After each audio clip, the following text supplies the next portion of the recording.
Hello, good evening. Para sa ating dinner ay magluluto tayo ng roasted garlic shrimp. Ang bango.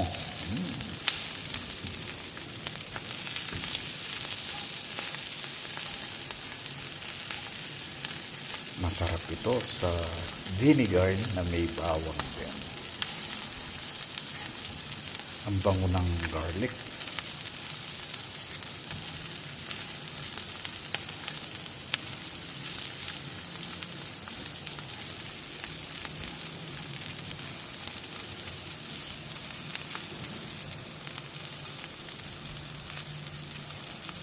Ito, kinikrispy ko siya para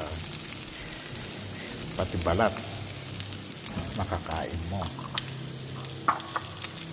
Niro-roast ko pa siya ng konti.